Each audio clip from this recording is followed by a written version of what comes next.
Okay, so yesterday we solved systems by graphing, right? Today we're going to solve systems a little differently. Okay, we already saw one reason in the warm-up why solving systems graphically can lead to a problem. What happened in the warm-up that I had to fix? The lines went off the graph. So if your lines go off the graph, then you either need a bigger graph paper or you gotta change your scale. That gets kind of annoying. So somebody give me a reminder again. What's a system of equations?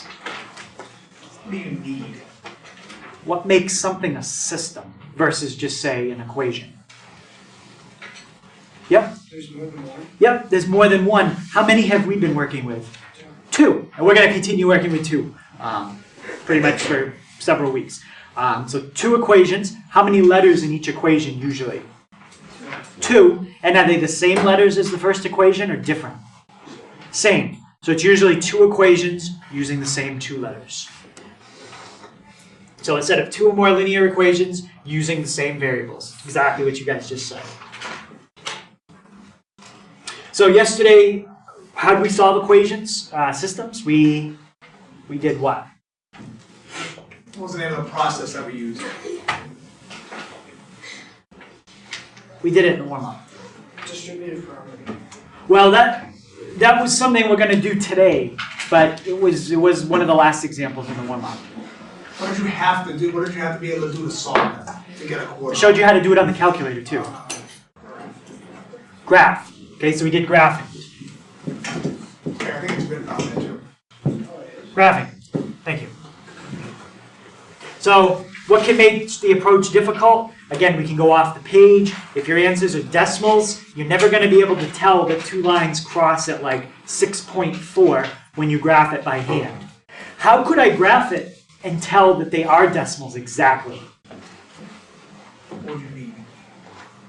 I just showed you. Yep, if you use a graphing calculator, graphing works perfect because the calculator can tell you right to the decimal exactly where they cross. Right? And that's what I showed you on there. All right? But when you're doing it by hand on paper, decimals can be annoying. Answers can go off the graph. That happened in the warm-up. Usually you need a ruler because if you don't make them perfectly straight, then you could be off a little. So graphing has a lot of things that are not good. Also, when you get into Algebra 2, you're going to get into like 3 equations with 3 variables. Well, right now we have 2 equations and 2 variables, and we can draw it. Okay? When you start getting into 3 variables, now you need to sketch things in 3D. So sketching in 3D is really hard to do, which is why graphing isn't the best approach. So another approach you're going to look at is substitution.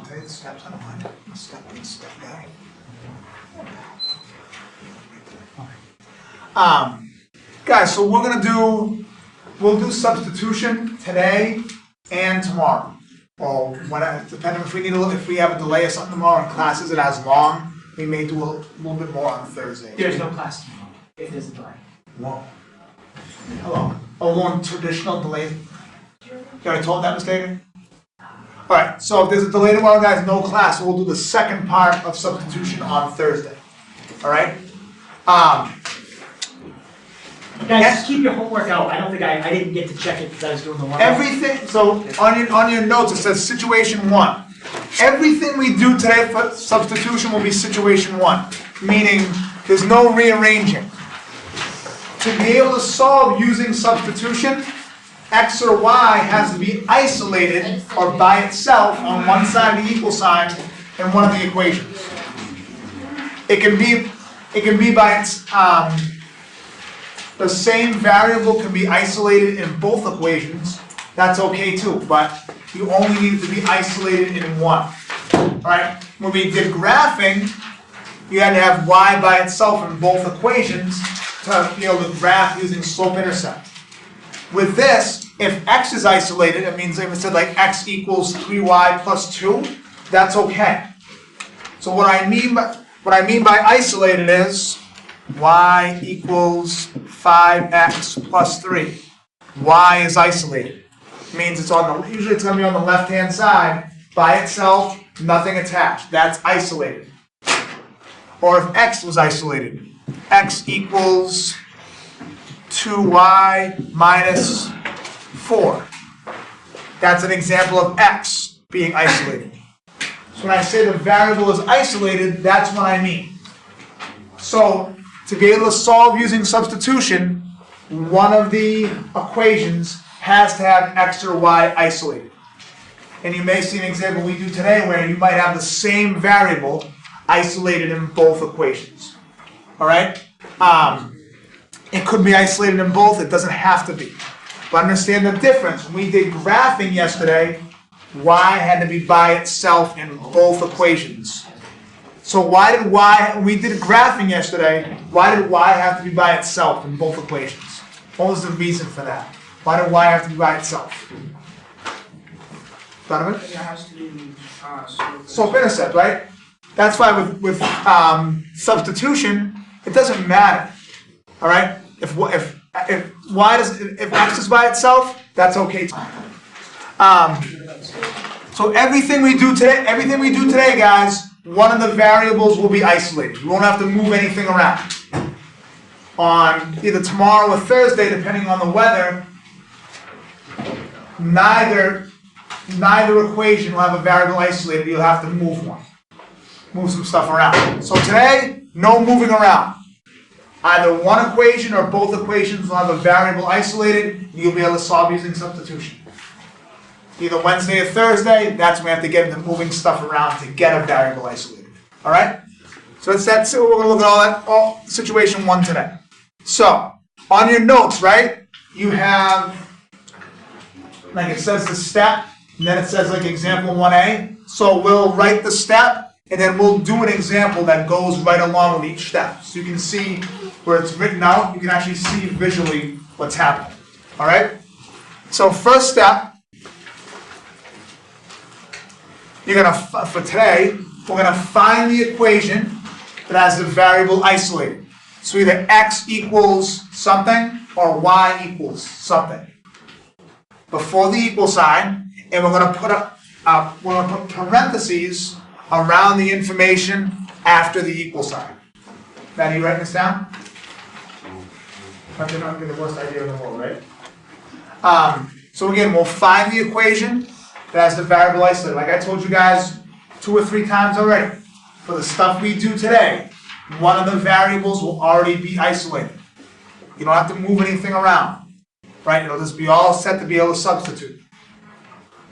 You may have an example later on where the same variable is isolated in both equations. Alright? So it'll make more sense when we get to the example part, you'll see what we want you to do. It'll make a little bit more sense. So we'll find the equation that has the variable isolated.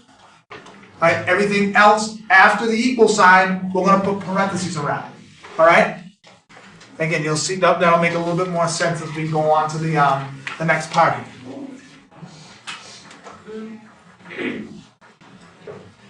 So this is going to be example 1a. So we got 6x plus 2. So right under step 1 where it says example 1a, you're going to put this example. Alright? So 6x plus 2y equals negative 22, and y equals 3x plus 7.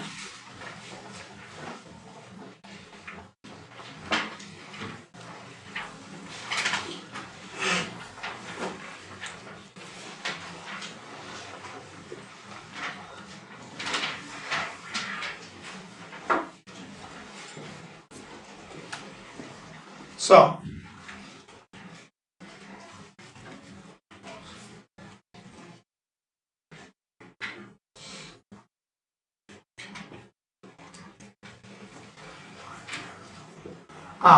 okay, so we'll call this top, obviously, and that bottom. Top equation, bottom equation. Someone tell me about raising their hand. Which equation has the variable isolated? Haley? Bottom, right? Which variable is isolated? The y, right? So if everybody, Haley was very quiet this morning, but she said the bottom one, and y is isolated. So, we want to put parentheses around all the information after the equal sign. So someone tell me by raising their hand. What's the information after the equal sign? So here's my y equals, what information comes after the equal sign? Someone tell me by raising their hand. Gigi? 3x plus 7. So for the case of step 1, all we're doing is putting parentheses around 3x plus 7. I'm sorry. Yeah, okay. So we're going to find, again, this has the information by itself. We're just going to put parentheses around it. That's all we're doing right now. All right?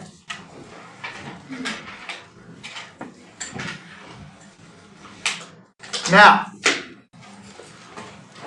we're going to put parentheses around the isolated variable in the other equation and plug in information that already has the parentheses around it in the other equation. All right? So I'm not going to do that yet. I'm just going to explain it to you. All right? Like Haley told me, the variable that's isolated is y. So what this is saying is we want to find y in the other equation and put parentheses around it. If x was isolated, we want to find x in the other equation and put parentheses around it, wherever it is. All right? So we already have parentheses around the information that we're going to use to substitute. We just got to find the isolated variable in the other equation. Obviously, 9 times out of 10, that variable in the other equation is not going to be isolated. It's going to have something attached. Whether it be a number, it might be a negative sign, it might be a positive sign, the variable by itself. In this case, the variable that we're plugging in for is y. Y is not by itself, it has a 2 attached. So, first step, we're putting parentheses around the information after the isolated variable. Step 2, find the isolated variable in the other equation. All right? So, we'll scroll down. Here it is. You're going to write it again. We already put parentheses around the 3x plus 5. Now, we already said that the variable, hold on, did that get screwed up? I missed something. Make sure I missed the 2y here. Huh? What happened, Joe? 3x plus 7. Okay. Why did it put 5? 3x plus 7. I don't know why that changed. Alright. So, the variable that's isolated is y. Where is y in the other equation? So, here's the bottom equation. Where is y in the top equation? Because we're going to use the information from the bottom equation to plug into the top equation. So where's y in the top equation? What is it next to? Where do I find it? Chris, where's y? It's next to 6x. 6x, what's y attached to? 2. The number 2, right? So all I'm going to do is, I'm going to put parentheses around the y. I'm going to draw an arrow with this information up to the y. Because this information, this 3x plus 7, is becoming y now. I know we had a couple like soccer players in here, a couple basketball players, like substitution, right? You come into the game for someone else. You know, someone might be like, they might have started the game at like sweeper, but now you're coming into the game as a new sweeper. Or someone started the game at point guard, and you're coming into the game as the new point guard. So I'm doing the same kind of thing in here. The y was here originally, the 3x plus 7 is coming in. Alright? So I'm taking the information from the bottom equation and plugging it into the top. So, the 6x, the plus, the 2, the equals, the negative 22, all that stuff is staying there. None of that stuff changes. So what I'm going to do is, I'm going to go ahead and write that. 6x plus 2. I'm going to start, I'm not even going to do that. I'm going to leave quite a bit of space because I have to plug in this information. Equals. So that's all the information that was in the top equation except for the y. Because we don't want the y there. We can't have an x and a y. We can't solve an equation with two different variables. Can't do it. If you want to, like I did it this morning with someone I was working with, to remind yourself, if you want to cross out the y, go ahead and cross it out. It's not there. It's gone. You're taking this information, the 3x plus 7, and plugging it in for y. The y doesn't stay. You can't have two variables. So next to this 2, what am I going to write? Next to the 2, what am I going to write? Right, Nicole? 3x plus 7. I'm going to do it in a different color so you guys can see what's getting So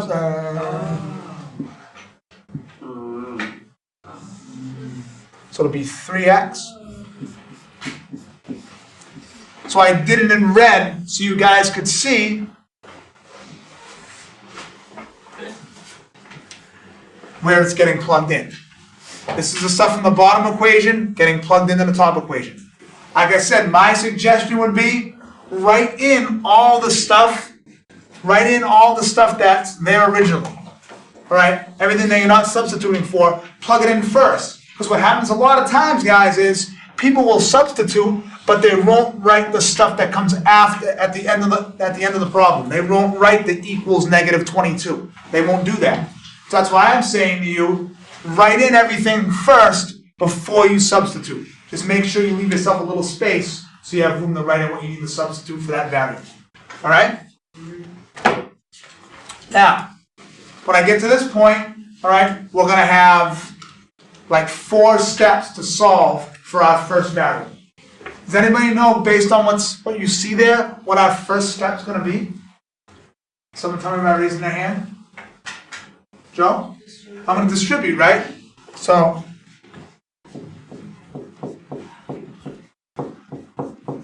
I'm going to distribute. Joe, what am I distributing? The 2 to what numbers?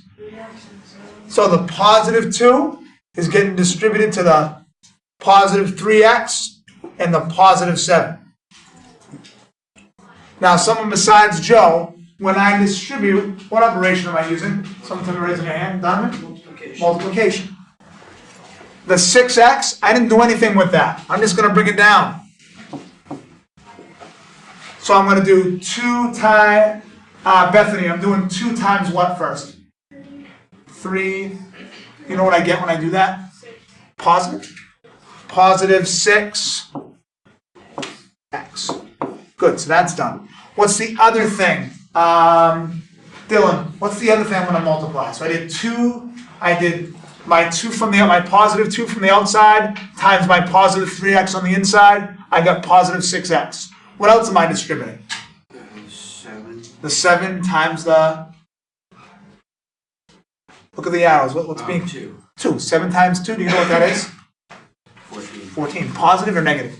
Positive. Positive. Positive times a positive is not a negative. So I did that. First step. And again, guys, sometimes there may be what you're substituting for. There may be no variable attached. No number attached. Like here, we had a 2 attached, so we have to distribute. All right. Even if there's like a negative attached, like if it was negative y only, you'd have to distribute a negative 1. All right. The only time you wouldn't have to distribute is if it was a positive x or y that you're substituting for. But here we had a number attached. So most of the time, guys, when we do these, you're going to have to distribute. All right. So after we distribute to solve for our first variable, what are we going to do next? So we distribute. What else do we see that we can do next? Combine like terms. Yeah, combine like terms. So I'm just going to put CLT. Laurel, what are our 2 like terms? 6x, 2 positive 6x's. Right here, right here. When I do that, what do I get? 12x. So 12x plus 14 equals negative 22. All right? Now, what I want to do now? Anybody know? Donovan? Subtract 14 from both sides. Alright, so I want to get x over y by,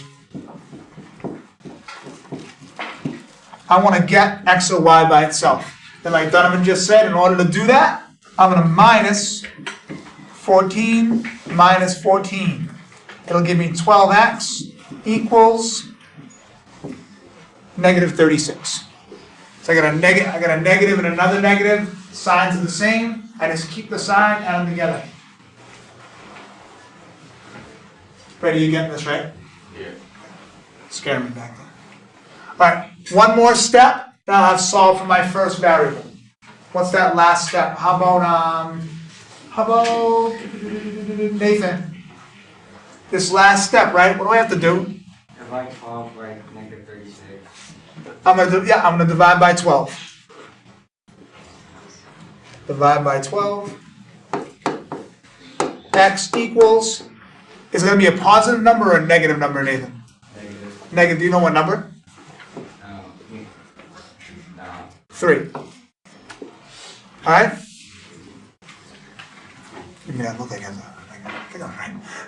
Alright, so I've solved my first variable. Oh, so guys, we did step 3 right there. So if you want to draw an arrow up to that, to what we did there, we get a little ahead of ourselves here. So we solved the equation with the information from the parentheses plugged in. It should only have one letter in it, which it did. Again, we substituted for the y, so we only had x's, and then we did those steps, right? We combined like terms, and we may have to use the distributive property, which we did. So for that, guys, you can just put C steps in part 2. So like we wrote everything we wrote. On the left-hand side, we wrote distribute. We wrote combine like terms. We wrote get x or y by itself. We wrote divide. All right? So all the steps are in part 2. All right? So I'll give you guys a second to get this part written down.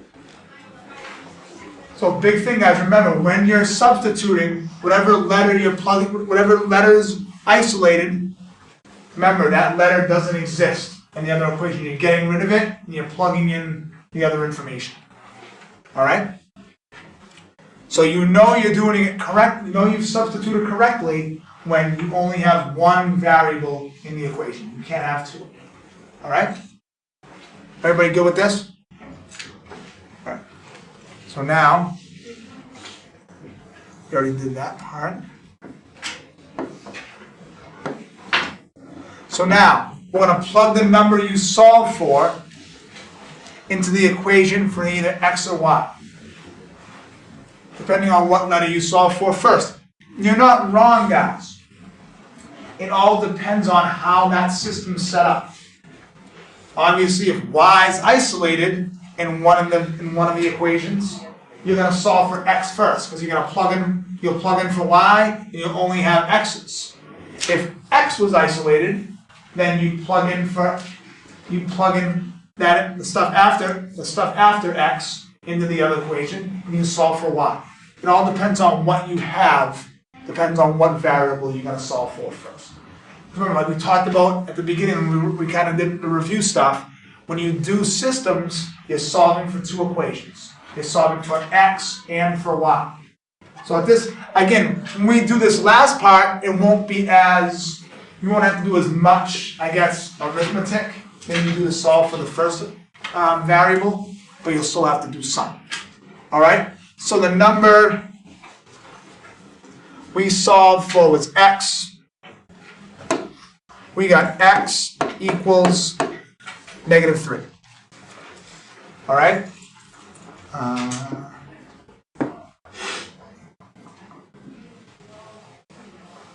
just going to scroll back up a little bit, guys.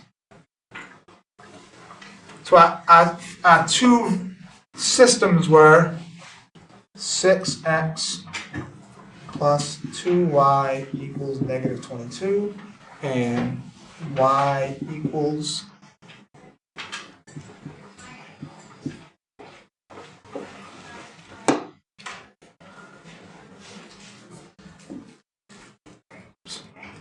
Is that supposed to be 6 plus 2? You want to calculate Yeah, like this? that's better. Yeah, it's just the original. It's gonna be 6x plus 2y equals negative 22, and y equals 3x plus 7. So I just wanted to show you guys, this was our original system. We plugged the bottom into the top. All right? So I've already solved for x, right? So what variable do I want to solve for now? Y. Which equation would be better to solve? Which equation would be better to solve for y? The bottom one, right? Why do you say that, Mary? Because y is alone. Y is already by itself. So most guys, when you do this, another way to think of it is the equation you use the information to plug into the other one, you want to come back to that and plug in again. All right. So this is what we do. We plug this into this. We're gonna come back to it and plug in -3. So I'm gonna plug into the bottom equation. Like Mary just told us, I want to do it because y is already by itself. All right? Mr. Hager's already shown us he's gonna draw the arrow to plug in for x, right? So when I write that out, what's it gonna look like? Someone want to tell me what I'm gonna write? What do you think, Matt? Y equals 3 times -3 plus 7. Y equals 3 times -3 plus 7. I'm just taking this and I'm plugging in for x. Again, I always want to come back to I always want to come back to what the equation has and a variable isolated to solve for the other variable. All right?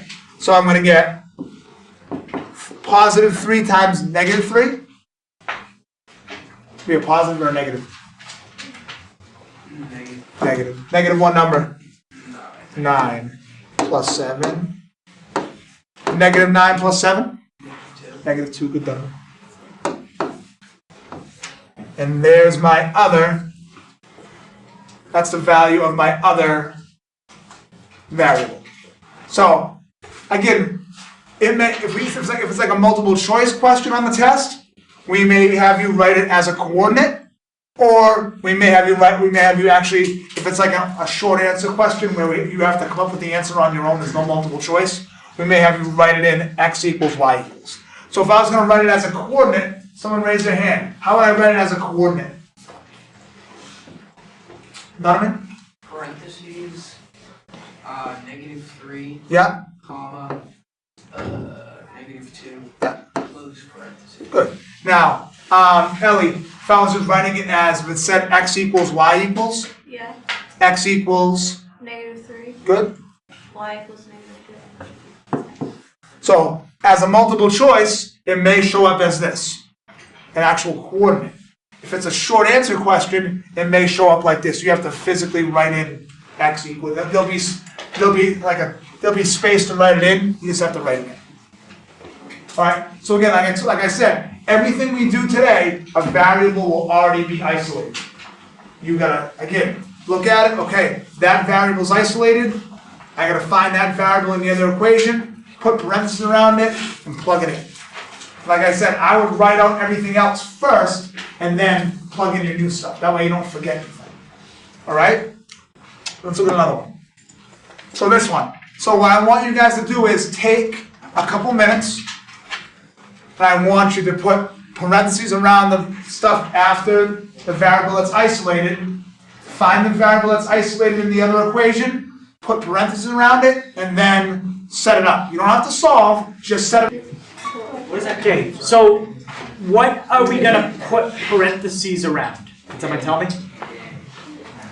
Chris? -2x minus 9. And then what are we gonna put the parentheses around in the bottom one? Brady? The y. So when we're done this step, this y in the bottom equation isn't gonna be there anymore. Okay, we're going to change it. What are we going to change it to? We're going to plug in what's up above. So what about the 6x? Anything going to change there? Yusef? Yeah. Okay, you said the 6x is gonna change? No. You plug for you put parentheses and then you plug in negative 2x minus 9 into Yep, so you wanna tell me what my new equation's gonna be? 6x minus 5 parentheses negative 2x close parentheses negative equals I said equals negative 19. Negative 19. All right, how many different letters are in that equation now? How many, if you count all the letters you see, how many different ones are there? Yep. There's only one different. There's no different ones. There's only one, Which is X. right? The only letter that's there now is X. The only letter that's there now is X, so now we have an equation with just one letter. Now we can solve. Okay, what's my first step here to solve for X? It's usually the first step every time you do one of these. Distribute Yep, we're going to distribute. 6x minus I erased right there. 2. So what are we distributing? The x. Gigi? Yeah, the negative 5. Remember, if there's a sign, you distribute that with it. Plug it in correctly. What's going to happen to the 6x?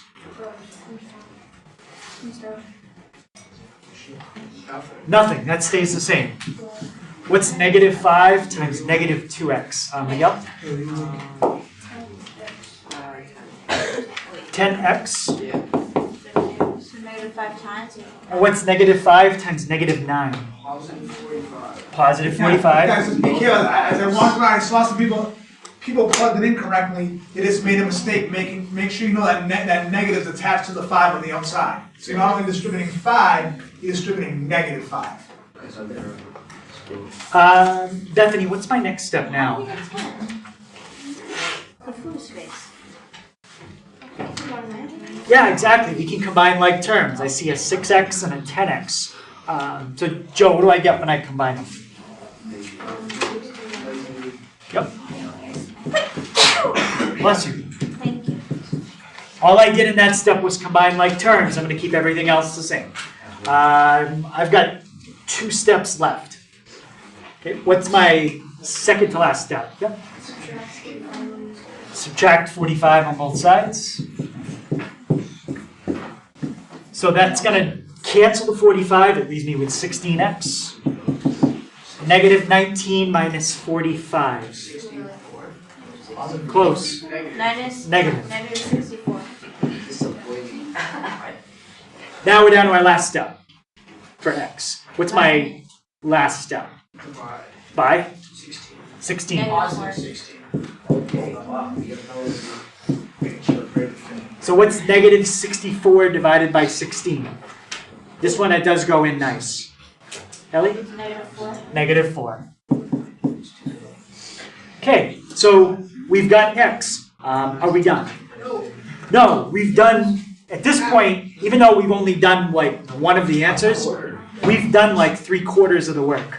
To get y, it's a lot easier. And guys, once you've done the part where you've substituted, that the steps that come after that, the distribute, the combine like terms, get the variable by itself and divide, those steps are the same every time. It doesn't matter what you're substituting for. Those steps to actually solve are the same every time, always. Now, what do I do? What do I still have to find? I still gotta find the y. What do I do with this negative 4? Plug it back into. You plug it in for your equation. Oh, you go to the y. Which equation? You can pick either the one. y equals equation, and you plug it into the x, so you put negative 4 in parentheses next to the negative 2. Yeah. Even though you could plug it into either one, it's easier if you pick the one where the variable is already by itself. If you pick the bottom one, guys, you're gonna have to move stuff. If you pick the top one, you can just do the math on the right hand side, and you'll get what y equals. There's no moving stuff around. Yeah. So what are we plugging in for x? Negative 4. Negative 2 times negative 4 minus 9. What's negative 2 times negative 4? 8. good. And what's 8 minus 9? -1. -1. Good. So now when we write our answer, we can write it two ways. Okay, you might see it like this on the test, just a separate spot for x and y. Or what's the other way, Mr. Roy showed you, you could see it? As a coordinate. So if we were to do this problem like we did yesterday and draw it out, the two lines would cross at the point -4, -1. Okay? Okay. Questions on that? All right, let's Okay, let's do that one. Let's do that one. We can skip, we'll skip 1D and come back if we have to. Yeah. All right, so now the first thing you want to look for is an equation that has a variable by itself, all right? So when you did 1b, So Right guys, there. look at 1B. All right, take a look at it. You have it on your notes too, right? Mr. Hager's gonna go to 1C. well, when you did let's go back to this one.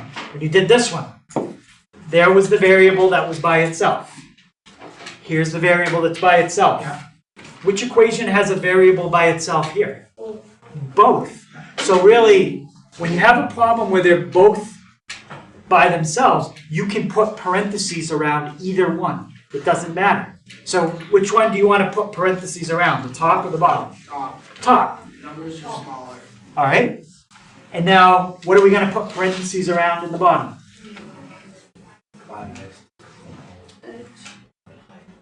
Think about how you guys did it before. One equation always had parentheses around a single letter. So you always put it around the You single guys, letter. as I was walking around telling people too, like in this top equation, you're plugging in this information for this variable in the other equation. This information for that variable in the other equation. You can think of it like that too. I said that to a few people and it kind of helped them a little bit. Question so far. So we know that y is equal to x plus 5. So as Mr. Roy just said, we're going to take that information and we're going to plug it in the other equation for y. So how's that second equation going to look after I do what the arrow Someone tell Mr. Hager what to write. x plus 5 equals, 5x plus 1. perfect. Guys, some people get tricked by that when they see both. They're like, oh my God, both equations with variables by themselves. It's okay, right? I think the best way that you guys said is just use the top, put parentheses around the top one, and then find that variable in the other equation, put parentheses around that. So what usually happens when it's set up like this is you don't have to do distributive property. There's no parentheses in that equation. But what do I have to do first here? It's not distributive, but I gotta do what? Subtract 5. Okay, yep, I can subtract 5. What else can I do first? You could either do that, or you could minus x. You gotta get all the x's on the same side, all right? So I'll do it the way Donovan said. He said subtract 5 from both sides. What does that leave me with on the left? X. X equals 5x, and then what's 12 minus 5? 7. Now, do we have all the x's on the same side yet? Not yet. So I got to put all the x's on the left. So should we subtract? We should subtract what? 5x. And 5x. What's 5x minus 5x? 0. 0. That's gone. What's on the right side now? 6x. On the right side. 7. 7. Yep. And now you have, think of it as a 1x minus 5x. 4. -4. Negative what? 4x. Yep. Yes. I was trying to tell you to change that 12 to 13. Oh, okay. Now, how do I get x by itself? You add 1 to 6. You can't, because it's I don't want. It's okay. We'll just do it as a fraction. We'll use a calculator if we need to. So what do I do now? Divide by? Divide by -4. -4. And let's just do that on the calculator. 7 divided by -4. So it's not too bad. X is -1.75. Could we leave it as a fraction? You could also leave it as a fraction. I'm just going to do it as a decimal. So some decimals are worse. That one's not awful. Could have been worse. Okay. Questions on that? Now, what do I do with that? Plug it in. Which equation should I plug it back into? Top or bottom? Top. Top? Would it be more, does it matter really? Yeah, it doesn't matter because they both have y by themselves. Just look for the one where the arithmetic might be easier. I think it's the top. Why does Mr. Hager say he thinks the top doesn't have as much arithmetic? Because it's less. I mean, it's less. Exactly, like Joe said, x is by itself, so you're gonna eliminate multiplication. If you pick the bottom one, you'd have to do 5 times negative 1.75, because you're plugging that number in now. Like Joe said, if you do the top one, x is by itself, you don't have to do that multiplication step. All right, so in the top one, I've got y equals, and what does the arrow say to fill in for x? 1.3. Negative 1.75, Plus 5. and don't forget the plus 5. All right, so y equals, and we'll just do it on our calculator. 1.75 negative plus 5 gives me 3.25. So there's my y, there's my x. So That would have been a very hard one to do graphing because there's no way you would have been able to tell that the lines cross at negative 1.75. You'd never be able to tell it. Okay, so that's actually a good one for substitution. Yeah, Ellie, question? I was gonna say then if you, I know you can graph it, but if you were to graph it, it'd be like x comma. Yep, if you were to graph It'd it. be negative 175 comma 3.2. You guys, again, for the sake of the test, if it's multiple choice, that's how the choices will be written as a coordinate. If we have you do it as like a short answer where you have to figure out, if there's no choices, you have to figure it out yourself, then you'd have to write it out. So we're going to skip over And we'll do 1D. that one as a warm-up. It's pretty much the same as the one we just did. What we want to look at is back from the football problem we did yesterday. Yeah, guys, if anyone has their notes handy, let's go back. We don't need the whole example, like the words and everything. We just need the two, the system we set up, the two equations that we wrote up. We need those. So if you remember yesterday when we did it, we didn't solve it because the numbers were huge. And if we graphed it, it would have gone way off the page. Now, since we're using substitution, who cares how big the numbers are? Right? We can just use a calculator. We don't have to worry about going off the page. So we just need the two equations we had for that problem. Ellie? It was, well, I have like 4x plus 6y equals 144. 4x plus 6y equals 144. That's all. And then the other one was y equals 4. Wasn't this about candles? Yeah. Okay. Yeah, the home. Yeah, that was on the homework. Yeah, I just wrote the wrong thing. It should be candles. Okay, yeah. That was the homework one. Yeah, so yeah, we're doing the candles one. So yeah, it's about the candles, so that's fine. So yeah, we got 4x plus 6y equals 144. And what was the other one? Y equals 4 plus x. Y equals 4 plus x. So I think it said like small candles were $4, large candles were $6, and a large candle costs 4 more than a small candle. So we took all that information yesterday and we came up with this, right? And I think you sold a total of $144 in candles. Yeah. All right, so what did I just say? Why was this going to be a pain to graph?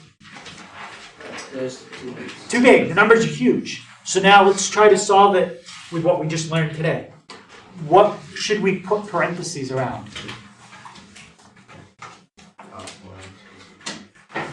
The what? No. Think about what? We always put parentheses around. Yep. The what? Yes, you always put parentheses around in the equation where the letter is already by itself. So that's the big one, and now we put parentheses around something else. This is the small one. Yeah? Would we put parentheses around y, like 6y? Yep. Around the y. Because I see some people when I walk around, they put Yeah. parentheses around the 6y. No, because the 6 is when you go to solve, the 6 is still gonna be part of that top equation. And like I told some people as I walked around, if you want, like squiggle out, like do a little squiggly through your y. That way you know it's not gonna be there anymore. You know that 4 plus x is taking the place of that. All right, so now we're gonna rewrite it. What letter is gonna be gone from the top equation when I rewrite it? This letter's not there anymore. Y is gone, okay? Whatever's in those parentheses, it's gonna change.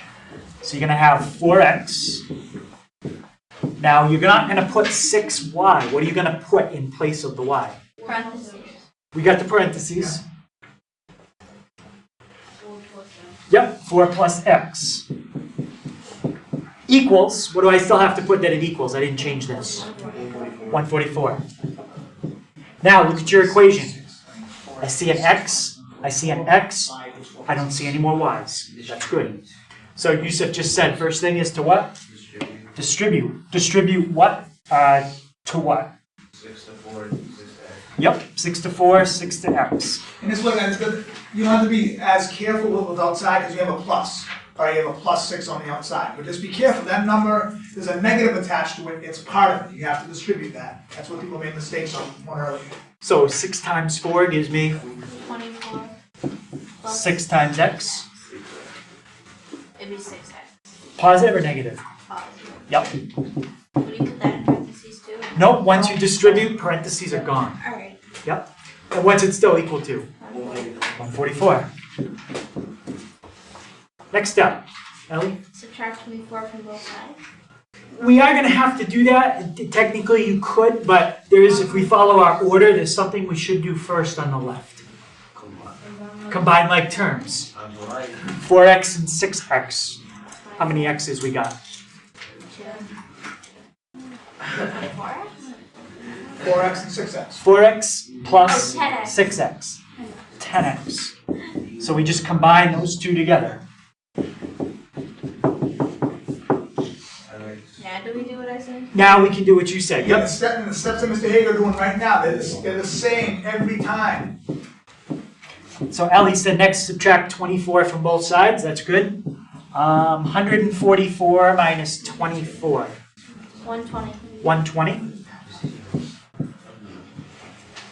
And now we're down to the last step to get x by itself. How You divide. about Garrett? Can you tell me what I do now? Divide by 10.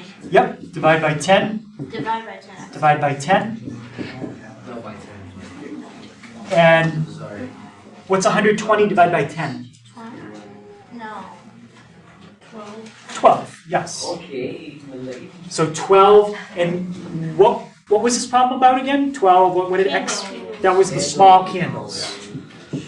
So with that price, you sold 12 small candles. You have to find large. So we still have to find large candles. Yep, and that's important in a word problem. Make sure you label it whatever they were. Basketballs, baseballs, you know. What are kind Giraffes, Yep, small candles. Elephants, So unicorns. monkeys. pandas? how do we get large candles? What is it? How about someone, Al, you're doing awesome, but I just want to see if a couple other people can kind of. Yeah, Joe? Plug in what? The x, where do you want to plug it in? Bottom equation for what? Perfect. So take your bottom equation, look at the x, it's 12, and fill it in. So we get y equals 4 plus 12. And that equals 18. No. That equals 16. So how many large candles did we sell? Yep, 16.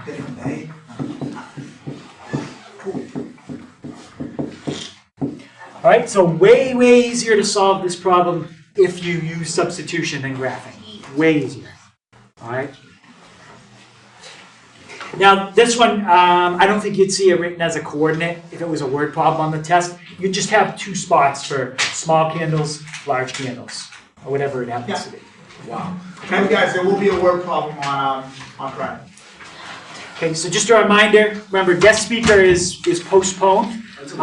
They don't know yet, they gotta reschedule. March. This if there's a delay, remember, we won't see you guys tomorrow, so then the review day's gone. All right? So we still have a test on Friday.